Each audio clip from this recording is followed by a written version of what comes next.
Welcome. My name is Kendra Morgan, and I'm the host of the Rise and Build podcast, where we hope to empower you to rise up and build a strong family, knowing you have to strengthen your hands to do the good work. Come with us as we rise and build. Hey, you guys, welcome to the Rise and Build podcast. Today, we are talking about what every parent needs to know about a first grader. We are diving into what it is like being a first grader. What do we need to know? What do we need to do? And how do we need to help these children have success? I'm sitting across from Anna Gundy, Mrs. Gundy, is what we will call you, since you have been a teacher for so many years. So you've been an educator for, I think in the public school, around 13 years. Yes. First grade teacher for around 9. Yes. So when this topic came up in the Building All Children office, you were the first ones that came to the table. And the reason why, I mean, Anna, you refer a lot of children to us, so we have seen a lot of your kiddos. I do. But there's a big difference between kindergarten and first grade. Yes. And I'm not sure parents understand that difference. And so it's an important topic, and I'm so excited to dive into it. Mm-hmm. Before we do, I want our listeners to know about you a little bit. So tell us about you. Okay, well, I am a mom to 3 boys. Okay. My youngest is 9. He is the only one that I have left at school with me. Okay. So that's very bittersweet. Yeah. And then I have a 12-year-old who is starting middle school next year. And then I have a 15-year-old who is starting high school next year. And we just got his learner's permit yesterday. Okay. That's a whole new world. Whole new world. Yeah. Yes. My husband and I have been married 17 years. He is a counselor. He works with kiddos in foster care. And So both of you have a heart of service. Well, something like that. It's crazy. Yeah. Yes. We love working with kids. I love it. Yeah. It's just. Yeah, so I'm surrounded by boys. I do have a dog named Lady. And really? She's crazy, but we love her. And then probably the biggest thing in my world right now is I am getting my master's. And so I'm halfway through that. Okay. So. And I know the school district that you work for, Yes. you taught first grade for years, but you're also doing a lot with reading. Yes. Because you see the need for that. Yes, it is. I've started saying systematic and explicit phonics is my love language. I just, every child has the right to read. It is a right. It is not a privilege. And whether it's easy for you, whether it's hard for you, every person should be able to get lost in a book. Mm-hmm. And I'm pretty passionate about that. I can get a little feisty about it. Well, I think the kids need the feistiness. Yeah. So I love that you are like that. Obviously, we have a passion for that too here at Building All Children. Yes. Because we believe if you can't read, you're not going to have success. You have to learn to read to have success, and every child deserves to have success. Yes. I love that you said they have the right. They do. Yes. So I love that. So let's dive into first grade. Okay. So it's big, but as a teacher, what would a parent, so we've graduated from kindergarten, we're getting ready to step into first grade. What does a first grader look like? Well, a first grader, and I think I want to go back to, you said just the jump from kindergarten to first grade. You talked a little bit about that in the beginning. And that, to me, I literally have a slide in my back to school night presentation that is entitled The Jump from Kindergarten to First Grade, because it is such a huge jump. Yeah. They are getting their own desk. They are keeping track of their own supplies. In my classroom, they're in charge of getting their folder out and putting it in their mailbox. I'm not going and I'm not doing that for them. They are doing independent work at their desk using a pencil. When we do literacy centers or literacy rotations, it involves work. It's not doing STEM bins or doing table toys. While there is still a place for those things, for sure. It's just, I argue, and of course I'm a little biased, that it is one of the biggest jumps in their educational career. it's a big deal. Yeah. So first graders are nervous. Yeah. They're excited. At my school, they get to go to a new playground when they're in first grade. They get to go to art, PE, and music for the first time when they're in first grade. So it's a lot of change. There's a lot of transition. A lot of transition, yes. But they're excited. They're eager. They adore you. Yeah. They're just the best. Well, I always say if you're a first grade teacher, you're pretty cool because you deal with a lot of teeth. Yes, that's what. That's a big year of losing teeth. We're losing teeth all over the place in first grade. Yeah. Those little tooth necklaces. They are like gold. They're the big deal. I try to get them to leave them inside during recess, just because that is very traumatic if they're lost. That's hilarious. Yes. So what surprises parents the most? Because it is a big transition, a big age jump, a lot more responsibility. What are you hearing parents being surprised by the most? I think just that jump. Just my child is coming home more tired than they were. But also, I think what surprises parents too is the growth. Yeah. Oh my goodness, they are coming home and they are reading to me. Yeah. They are pointing out things that they've never seen before. The growth is just astounding. Yeah. I do think kindergarten, almost they still get a little motherly, babied. First grade, I mean, there's some big expectations. Yes, there are. And I feel like I'm still pretty mothering. I'm still nurturing, but we got to get down to business because you will read a book before you leave my classroom. We have several families that say, well, they're going in the first grade, but they're not reading yet. Is that typical? You know, I think that is typical, especially at the beginning of the year. You know, we really, really want them to know all of their letter sounds as they're entering first grade. All of their vowel sounds, and that includes short and long vowel sounds being the name that they say. And so if your child isn't reading yet, but they have a grasp on letter sounds and vowel sounds, and then also this is interesting because I don't feel like we talk a lot about phonics, but there's something before phonics that's called phonemic awareness, and that is being able to hear and listen and manipulate sounds. So maybe your child can't read the word cat, but if you're looking at your child and you say k, a, t, what word did I just say? If you blend all that together, and they can say cat, then they are ready. Their little brains are ready. They just need some more tools, and that's what we're going to give them in first grade.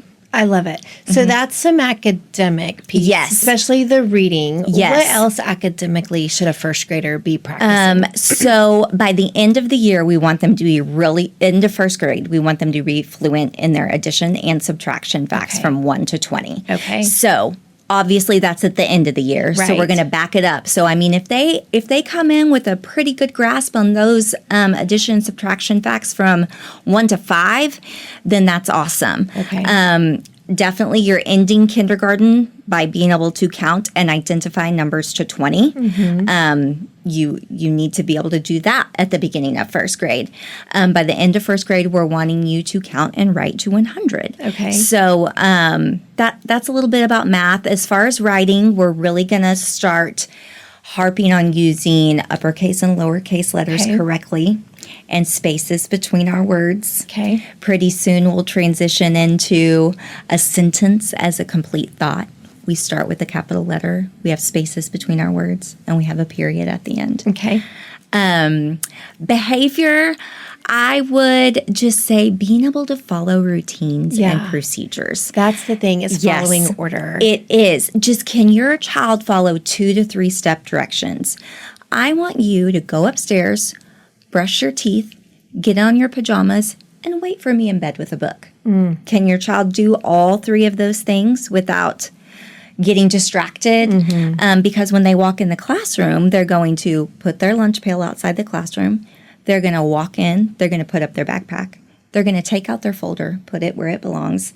Then they're going to go get a table tub and sit down at their desk for a soft start. So that's 3 to 4 things that they are doing. And obviously during those first few weeks, there are tons of reminders. Yes. How many? So after a few weeks, they kind of get down the routine, get down those transitions. How many children do you think can do that in your classroom without getting distracted? After the first month, let's say the first month. I would say in my class of 22 last year, there were probably 15 that could do that without any instructions. Yes. And then there were those kiddos at the end of the year who, bless their heart, I love them so much, but I'm like, hey, girlfriend, your backpack's in the middle of the carpet here. Yeah. Where does that go? We've been doing this for 76 school days. Yeah. But again, reminders. So at home, if my child is not following order or my child is not actively listening, what do you encourage a family to do? I encourage you to start with one direction. Okay. Start with one direction. Go put this book back on the shelf for me. Let me know when you're done. Okay. Go pick up those Hot Wheels and put them in the tub over there. Let me know when you're done. One step directions. Okay. Also, a sticker chart does wonders. And as a teacher, I'm like, I know the sticker chart, it takes so much time. It does take time. It can be real motivating. Yeah. So things like that as well. Can you explain this sticker chart? Oh, yes. Tell us what that is, just because I don't know if all families understand that. Yes. So once they put those Hot Wheels in the bin like you asked them to, they get a sticker on the sticker chart. Once they have earned 5 stickers, 10 stickers, whatever it is that you deem great, then you are going to take them to Brahms to get ice cream. Yeah. Just some kind of tangible reward, and figure out what your child's currency is. Yeah. Is it ice cream? Is it 30 extra minutes on the iPad? Yeah. Is it watching an extra Bluey? Yeah. Is it going to grandma's house to hang out for a little bit? What is their currency? Yeah. What's going to motivate them? Have you seen over the years, so, because you've been doing this a long time, have you seen children have less and less focus ability? Yes, I would say so. And that is coming from a mom who has 3 boys and 2 of them have been diagnosed with ADHD. Yeah. So that is said without one single ounce of judgment. Yeah. But yes. Yeah. Yes. Do you have any idea on your opinion why that would be? Yes, and this is just going to shock you. I know. Screens. Yeah. And again, I have a house full of boys that love video games. I know. The Minecraft could go on for hours. And my husband loves them too. Yeah. So, but just really managing that time. And I know that's so easy for me to sit here and say it. I know it is not an easy thing to do.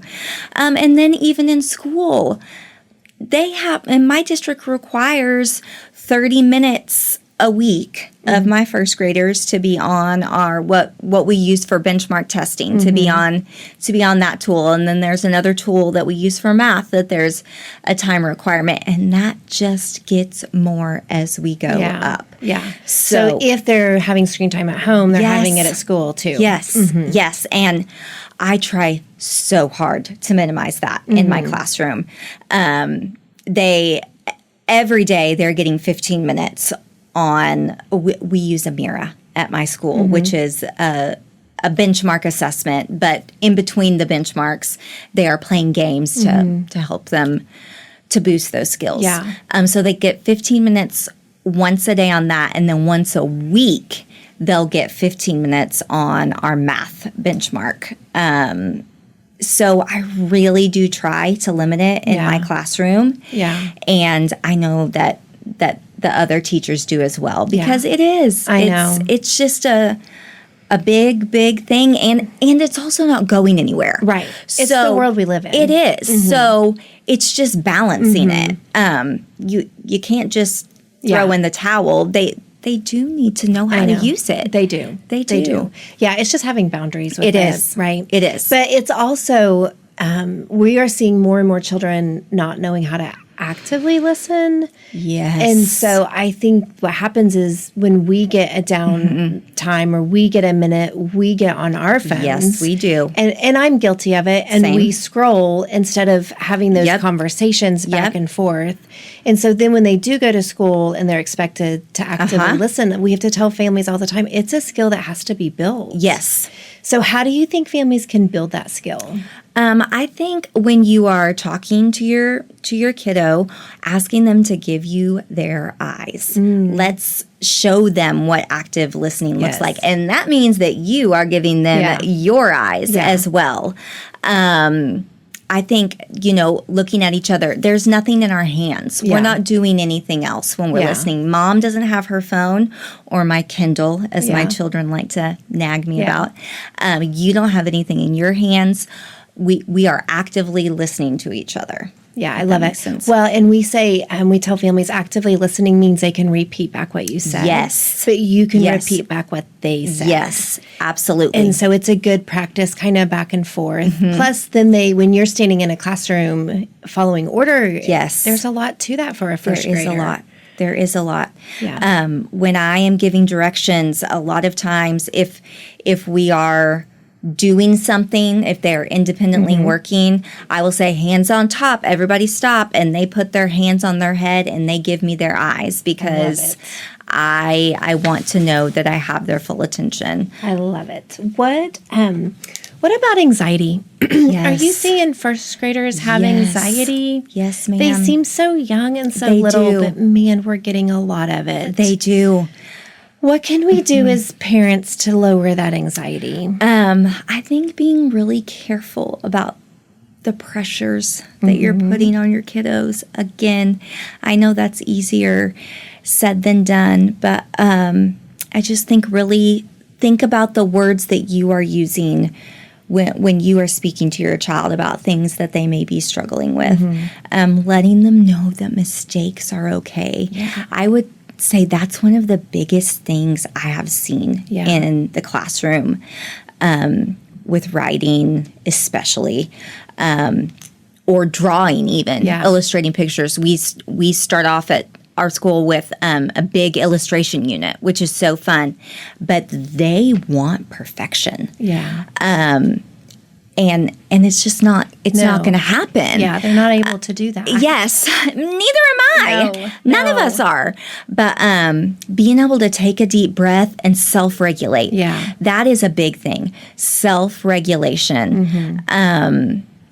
Giving your child those tools of, I can feel my body getting tense and frustrated. Yeah. What can I do to calm myself down? I can take a belly breath. I can count to 10 quietly in my head. I can raise my hand and ask for help. Yes. Just giving them tools. Yeah, I love it. I love it. Yeah, we've noticed just so many little boys and girls coming in with high anxiety. Yes. What about friendships? Yes. How do we teach our littles to be good friends? Yes. Teaching into those social skills. And just like phonics have to be systematically and explicitly taught, social skills need to be systematically and explicitly taught. And I am in a school where I have administration that really sees the value in that. I love that. We have lessons on teaching students to look one another in the eye to introduce themselves, teaching students how to interplay. What is an appropriate time to ask if you can join in play? What is an appropriate time to talk about the game you want to play at recess? If someone hurts your feelings, what are ways that we can problem solve? Role playing of, I wanted to do the monkey bars, but she cut in front of me. Okay. Let's take a deep breath. I see why you're frustrated. Let's talk this through. And really giving them the opportunity to figure things out for themselves, however, while you're scaffolding that. What about being too good of a mom? We get just a lot of kids that their adaptive skills are really low. Yes. Because they're not doing anything independently. Yes. I had a mom, bless her heart. She meant so well. But her son was coming into pre-K and she was like, so you'll feed him lunch, right? Like, spoon feed him. And I was like, well, adaptive skills are something that we really focus on in pre-K. Yeah. So he will do that by himself. I promise you that. And he did. And he was great. But can your child open a Ziploc bag by themselves? Can they then pinch it and seal it by themselves? Can they open a bag of goldfish? Can they put on their coat by themselves? I know it's easier to do it ourselves when we're rushing out the door. Here, come here, let me put this on. Let me tie your shoes. All of those things. But giving them time and the opportunity to do that themselves is going to serve them really well in the classroom. They'll be more confident. They'll be way more confident. Okay, so back to adaptive, because I really kind of want to focus on this for a little bit, because I do think that moms want to be a good mom. Yes. No doubt about it. Yes. Sometimes we're too good. And what I mean by that is they do everything for the child. So I heard you kind of talk about the Ziploc bag. Yes.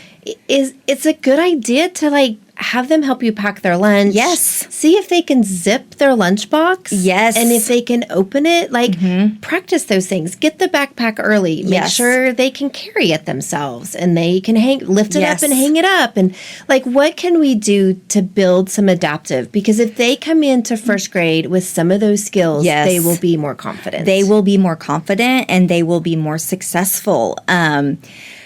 Children that have those skills, they're able to get to school, to follow that routine, and to get started right away, as opposed to those who aren't. Going back to the Ziploc baggie, lunchtime. And my school, this is the first time that they are going into the cafeteria and eating lunch without a TA with them the entire time.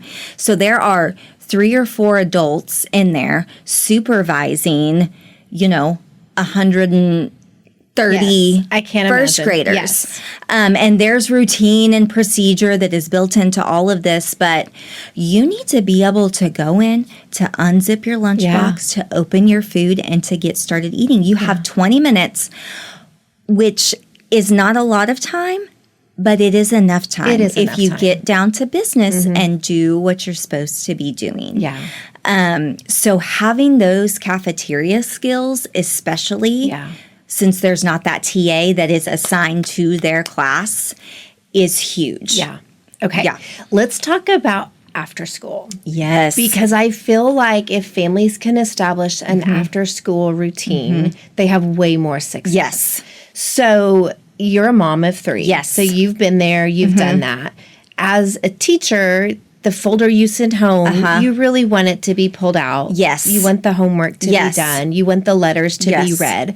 Could you help families establish a little at-home routine? Yes. So especially that first month or 2 of school, I mean, these kids are exhausted. Tired. They are downright exhausted. And not only is the beginning of school starting, but the beginning of soccer practice is starting. And the beginning of tumbling is starting. So I want some downtime after school. My kids want some downtime after school. So we walk in the house, they take out their folder, they put it on the table, they hang up their backpack. And then I like to give 20 minutes. If you want, we don't do video games during the week in my house at all. But if they want to watch a 20-minute show, if they want to read a book, if they want to close their eyes, if they want to do Legos, we're going to have 20 minutes of whatever kind of downtime it is that their bodies need. And then we're going to start on homework. We're going to get that out of the way. My oldest, things are very different with my 15-year-old. He walks in the door, he wants to get it over with if he has homework. But my 9-year-old, we really have to, he's exhausted at the end of the day. It's a long He's day. tired. It is a long day. They need a minute to decompress. We say it all the time, don't go home and do homework. No. Get them a snack. Let them play outside. Let them have some downtime. My kids are starving after school. So nutrition is key there too. And you're going to find what works for you. Maybe you have 3:30 tumbling after school and they have to rally and go straight to that. So you have that water bottle filled up in the car. You have that bag of goldfish in the car for them to eat on the way to tumbling. Yeah. I'm so proud of you for getting through school today. Let's go in and have some fun at tumbling, and then we're going to rest. Yeah. Then we're going to go home and chill for a little bit. Yeah. So you have to figure out what works for your family, too. I love that, but I also know children like routine. Yes. So if there's not a process 100%. Or a routine, they just don't do as well. Yes. So you have to figure out what works, but you have to figure something out. You have to figure something out. Whether that is going from school to an activity and then built-in rest time, if it's going straight home, resting, having a snack, and then getting on to, reading our word family words for the night, and then going on to soccer practice. There has to be something. You need to find what works for your family and bring your kids in this conversation that's good. When they're not tired. Right. Hey, I know you're on Saturday. Hey, y'all, I know you are exhausted after school. This is kind of what I'm thinking for a routine. But just like you have a routine at school, I want us to have a routine at home so that all of us know what to expect. I love it. So we know the first week is hard, and so we got to give them some grace through that time. Yes. So I want families to know the first week or even maybe the first couple weeks, you might not have the routine yet. Oh. And that's okay. You're not going to have the routine. Let's just give ourselves that. Even me as a teacher mom, we're not going to have that routine. Because it's a big transition going from summer to school. It's a huge transition. Whether you're a working mom, whether you're a stay-at-home mom, it is new and it is different. So I think my biggest piece of advice during those first 2 weeks of school, definitely those first 2 weekends, is as much as you can, lay low on those social plans. Love it. I know there are some things that are already scheduled and you can't miss it. But if you can do pizza and a movie night, if you can just go on a walk around the neighborhood, just good quality family time where there's not a lot of expectation. Yeah, it's just connection and slow down. Yes, love because their bodies just need to regroup. Yeah. Okay, so if I'm a family listening to this and I have kindergartner done, getting ready to go into first grade, and I'm like, oh my gosh, I haven't been doing a lot this summer. Are they going to be behind? What are some resources you could give the families? Yes. Well, first of all, you don't need to be doing a ton. Okay. Doing something is great, but if you have been having fun with your kiddo this summer, then that's what you and your kiddo needed this summer. I love that. But if it's these 2 to 3 weeks before school starts, and you're like, okay, I feel like we need a little refresh. Grab their favorite book. Yeah. They probably have a lot of it memorized if you've read it to them 10 times, like most of us moms have. What word can you pick out on this page? What letter can you pick out? Those kind of easy things. Most children's books, most first graders, going into first graders, cannot pick up that children's book and read it. Okay. That's not going to be appropriate for them. Well, it's appropriate for them to read and listen to, for you to read to them and to listen to. That's not appropriate for them. That's going to be a level of frustration for them. Okay, so I love the simpleness of just getting, you haven't doing much, you're okay. Just get some books out, start reading, start counting in the car, start giving some follow direction type things. Start getting a bedtime routine. Bedtime routine, so important.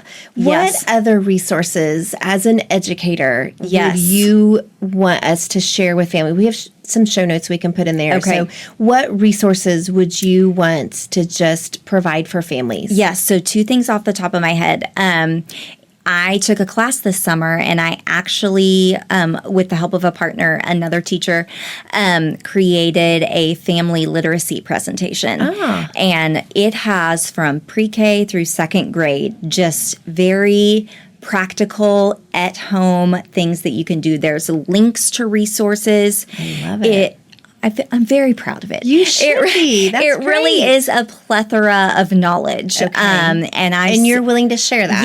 Yes. You're awesome. Okay. And I I polled parents. I polled some moms of students. I had friends that all have pre-K through second grade kiddos and asked them, what do you want to know about literacy learning in the classroom? And so I got that feedback from them. And with that feedback, we created this presentation. So I really do feel like it's a pretty valuable I love it. tool. Yeah, it's a great tool. And then the internet can be used for good. Okay.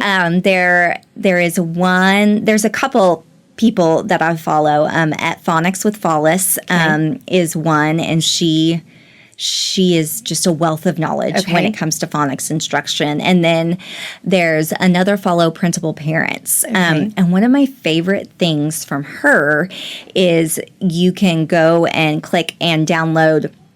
It's her what to say instead of sound it out. Because I feel like as parents, and even as a teacher sometimes, that's like our go-to. Sound it out, sound it out. Which is what they should be doing. Decoding words that they can sound out. But if you're trying to do something and somebody is telling you the same thing over and over and over again, and that's not helping you, that is frustrating. It is frustrating. So she gives you, 12 to 15 other things that you can say. Love it. Name each sound. Point to each letter and tell me the sound that goes with each letter. Love it. Now blend those together. You're saying the same thing, just in a different way. But it's different. So those are a few resources that I would love to share. I love it. Okay, well, we will share those too. So thank you for Yes. that. We always wrap up with scripture. Okay. We believe in turning back to the truth because we know it never changes and it's what we are founded on. Do you have a scripture that you want to share? I do. I have a couple. One scripture and then one parable. Okay. Luke 12, Luke 15, excuse me. It's the parable of the lost sheep. Yes. And I don't know, it's kind of become just something I think about often in school, especially with those kiddos that struggle with behaviors, with routines and procedures. I have one child specifically in my mind, that lost sheep that Jesus went for. Yeah. You have these 20 other kids in your classroom that are doing great. You have this one who is running out the classroom door, who would rather be the bad kid than the embarrassed kid, because that's easier. Go after them, bring them back. And that's so easy for me to sit here and say, but I don't know. I just think about it as a teacher all the time. And we want to, teachers can get wrapped up in, I'm including myself in, we want what's best for the majority, not the minority. Right. But Jesus wanted what was best for the minority. That's right. He went after the lost He really did. Yes. So I think that's really important to remember. I love it. And then as a mom, just my life verse, I feel like, is Ephesians 3:20. Now to him who can do immeasurably more than I can ask or imagine. He's got those kids. He's got them as you're sending them to school in August. He's going to do more than you could believe. He's going to do more in your child. He's going to do more in your child's teacher. It's a really great hope to hold on to. Yeah. Okay, you said two things that I have to kind of circle back to. One, if you're the family of the child that you feel is the behavior issue and you feel like, why is everyone else doing this but my child can't, pray and ask the Lord for wisdom and ask the Lord for guidance and know that we serve a good God that's going after the lost sheep. Yes. And he cares. He does. And there's help out there. That is why we created Building All Children. Why you do what you do. And so if someone is listening to this and is going, that is my child, reach out for help. Yes. And so go to buildingallchildren.org. Yes. Go through our website. Even if you're not here in Oklahoma, call us. Yes. And we will help guide you. 2 out of my 3 kiddos have been through programs at Building All Children, and they are forever changed because of it. And I tell people all the time, that they are successful in part because of what was done for them here. And I am so thankful for that. Thank you. Thank you for sharing. Yes. Your first grader knowledge. Yes. Not everybody has first grader knowledge, but I think it's so healthy for families to know what to expect and what they can do to partner with their teacher and have a successful year. Yes. Thank you. Absolutely.